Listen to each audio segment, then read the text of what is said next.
मंत्री के बेटे के लिए कानून को ही बदल डालिएगा।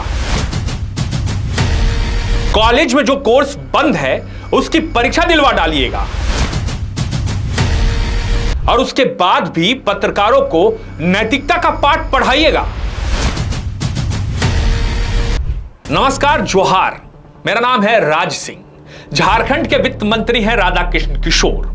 उन्होंने अपने एक्स हैंडल पर एक दिन पहले पत्रकारों को समझाया कि आदर्श पत्रकारिता और आचरण कैसा होना चाहिए। उन्होंने लिखा था कि पत्रकारिता सत्यनिष्ठा, तथ्यात्मक, निष्पक्षता और दायित्वपूर्ण होना चाहिए। दबाव में पत्रकारिता ना तो निष्पक्ष हो सकती है और ना ही विश्वसनीय। मंत्री जी ने यह बातें बिल्कुल सही लिखी, 100% हम इससे सहमत हैं। अब ये मेरे हाथ में आज का दैनिक भास्कर अखबार है। इस अखबार के पहले पन्ने पर एक खबर छपी है। खबर है, मंत्री पुत्र को डिग्री दिलाने के लिए आरयू यानी रांची यूनिवर्सिटी ने तोड़ा कानून, अब डीएलसी रोका। अब ये खबर क्या है जरा वो भी सुनिए। रांची यूनिवर्सिटी एक बार फिर सवालों के घेरे में है। इस बार 3 छात्रों को मैनेजमेंट की डिग्री दिलाने के लिए यूनिवर्सिटी ने कानून को ही बदल डाला। इनमें से एक हैं प्रशांत किशोर यानी वित्त मंत्री के पुत्र यानी उनके बेटे। हालांकि बाद में जब गलती का एहसास हुआ तो यूनिवर्सिटी ने डिपार्टमेंट लिविंग सर्टिफिकेट यानी डीएलसी पर रोक लगा दी। अब यह कहानी क्या है इसको जरा समझिए। मास्टर इन रूरल मैनेजमेंट जैसे प्रोफेशनल कोर्स में अधिकतम 4 साल के भीतर पढ़ाई पूरी करना अनिवार्य होता है। इसके बाद जो रजिस्ट्रेशन होता है वह स्वतः समाप्त हो जाता है। 2011-13 बैच के छात्रों को एडमिशन लेने के बाद 2021 में फाइनल सेमेस्टर की परीक्षा में शामिल कराया गया, यानी तब तक रजिस्ट्रेशन खत्म हो चुका था। इतना ही नहीं, जिन छात्रों का registration institute of management studies में था उन्हें दूसरे संस्थान यानी डोरंडा कॉलेज से परीक्षा दिलाई गई। चौंकाने वाली बात यह है कि इसके लिए 3 बड़ी बाधाओं को पार करते हुए विश्वविद्यालय प्रशासन ने एग्जाम बोर्ड के जरिए रास्ता निकाला। अब यह रास्ता क्यों निकाला गया वो आप समझ ही सकते हैं। जिस समय फाइनल सेमेस्टर की परीक्षा हुई उस समय प्रशांत किशोर यानी राधाकृष्ण किशोर वित्त मंत्री जो हैं उनके बेटे यानी उनकी मां डोरंडा कॉलेज की प्रिंसिपल थी। अब आपको समझ में आया कि डोरंडा कॉलेज में यह परीक्षा क्यों हुई। इंस्टीट्यूट ऑफ मैनेजमेंट स्टडीज के सेशन 2011-13 के छात्र प्रशांत किशोर, प्रेम सुदर्शन और राहुल कुमार सिंह ने 3rd सेमेस्टर तक की पढ़ाई पूरी की थी, लेकिन फाइनल की परीक्षा वो दे नहीं सके थे। नियमानुसार 2 वर्षीय कोर्स अधिकतम 4 साल में पूरा करना अनिवार्य होता है।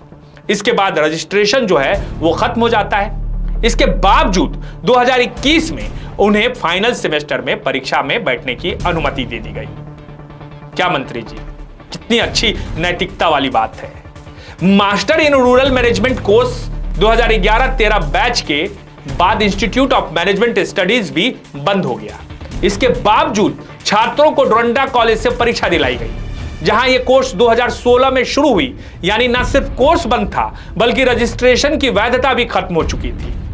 अब बताइए नैतिकता कहां है। इसके लिए विश्वविद्यालय प्रशासन ने एग्जाम बोर्ड को माध्यम बनाकर परीक्षा में शामिल होने की अनुमति दे दी। अब डोरंडा कॉलेज से परीक्षा पास करने के बाद प्रशांत किशोर ने मूल संस्थान यानी IMS के डिपार्टमेंट लिविंग सर्टिफिकेट मांगा। नियम के मुताबिक यह सर्टिफिकेट उस संस्थान से जाता है यानी जारी होता है जहां अंतिम परीक्षा या पढ़ाई पूरी हो। संस्थान के निदेशक ने नियमों का हवाला देकर इनकार कर दिया, लेकिन विश्वविद्यालय प्रशासन के निर्देश पर 3 दिन पहले डीएलसी तैयार कर लिया गया। लेकिन यह खबर सामने आ गई। जब यह बात सामने आई तो यूनिवर्सिटी के पीआरओ, इस अखबार के मुताबिक, दैनिक भास्कर अखबार के मुताबिक, डॉक्टर स्मृति सिंह ने कहा कि इंस्टीट्यूट ऑफ मैनेजमेंट स्टडीज से प्रशांत किशोर को डीएलसी देने पर रोक लगा दी गई है। अब बताइए कि एक मंत्री जी के बेटे के लिए रांची यूनिवर्सिटी में कितने नियम बदले। चूंकि अंतिम सेमेस्टर की परीक्षा इस संस्थान से नहीं दी, इसलिए यहां से सर्टिफिकेट जो है जारी नहीं किया जा सकता, ऐसा पीआरओ ने कहा। रजिस्ट्रेशन फेल हो जाने के बाद विशेष स्थिति में परीक्षा बोर्ड में शामिल होने की अनुमति प्रदान की गई थी, ऐसा उन्होंने कहा। अब सवाल यह उठता है कि क्या एग्जाम बोर्ड नियमों से ऊपर है? क्या एग्जाम बोर्ड नियमों के ऊपर है? रजिस्ट्रेशन समाप्त होने के बाद भी परीक्षा की अनुमति किस आधार पर मिली? कोर्स बंद होने के 8 साल बाद दूसरे संस्थान से परीक्षा किस आधार पर कराई गई?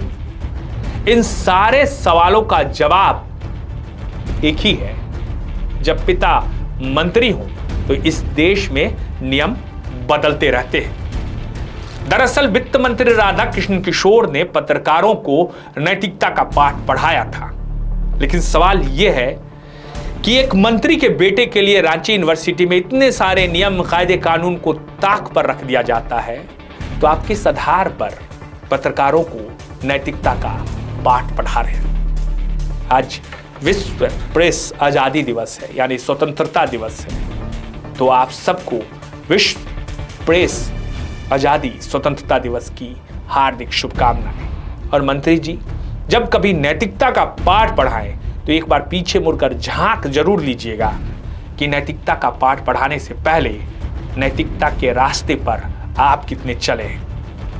विचारधारा की बात आती है, विचारधारा सभी राजनीतिक दलों का अपना अलग अलग होता है, लेकिन विचारधारा को ताक पर रखकर जब पार्टियां बदल देते हैं जनप्रतिनिधि, तब नैतिकता कहां चली जाती है? बीजेपी से कांग्रेस, कांग्रेस से बीजेपी, फिर आरजेडी, फिर आजसू, फिर कांग्रेस। विचारधारा और नैतिकता क्या यहां दम नहीं तोड़ती है? क्या यह जनता के साथ धोखा नहीं है? सोचिएगा जरूर। वीडियो पसंद आए शेयर जरूर कीजिएगा। आप देख रहे थे समाचार वाला। नमस्कार।